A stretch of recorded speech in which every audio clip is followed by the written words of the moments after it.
તમે કોઈ પણ પ્રોડક્ટ બનાવતા હોય, કોઈ પણ વસ્તુ બનાવતા હોય, એની બ્રાન્ડ ત્યારે જ બને કે જ્યારે કસ્ટમર તમને રિપીટ ઓર્ડર આપે. એટલે આજે હું તમને છે ને એવી જ એક વસ્તુ બતાવવાનો છું. આપણે થોડાક દિવસ પહેલાં એક સીએનસીનો વિડીયો મૂક્યો હતો, શિવમ માઇક્રોટેક સીએનસી મશીન જર્મન ટેકનોલોજીથી બનાવે છે. એનો આપણે થોડાક દિવસ પહેલાં એક વિડીયો મૂક્યો હતો. એટલે એને છે ને એવા કસ્ટમર છે કે એની પ્રોડક્ટ વાપરી અને રિપીટ ઓર્ડર આપે.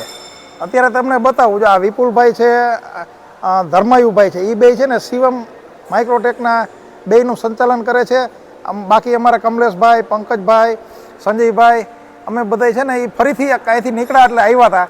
તમે આ જુઓ, લાઇનસર મશીન જુઓ. આ છે ને નાના સીએનસી મશીન જે 2-3, 4 માણસોનું કામ કરી નાખે.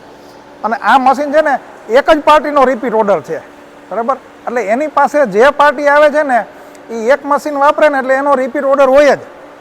કેમ કે એ જે ટેકનોલોજી વાપરે છે ને જે ક્વોલિટીથી મશીન બનાવે છે એનો એ બધા પર્સનલ અનુભવ કરે છે. આ બાજુ મોટા મશીન બને છે, આ બાજુ છે એ નાના મશીન બનાવે છે. સીએનસી અને વીએમસી અલગ અલગ. આ બાજુ છે ને એના ખોખા તૈયાર થાય છે મશીનના, જો. એટલે અહીંયા છે ને બધું ઇન હાઉસ મેન્યુફેક્ચરિંગ છે અને ક્વોલિટીવાળું કરે છે, જેને લીધે રિપીટ ઓર્ડર આવે અને પ્રોડક્ટમાં દમ હોય તો જ રિપીટ ઓર્ડર આવે અને તો જ એની બ્રાન્ડ બને. અને બીજી એક ખાસિયત એ છે કે આ શિવમ માઇક્રોટેકના જે મશીન છે ને એ રોબોટ સાથે કામ કરે. એટલે કે તમારે ઉપર ઓપરેટર તરીકે માણસ રાખવાની જરૂર નહીં.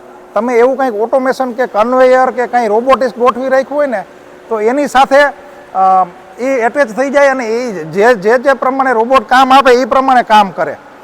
અને એના સિવાયની કંઈ વધારે માહિતી જોતી હોય તો હું આ લોકોના નંબર મૂકું છું, તમે એમાં વાત કરી લેજો.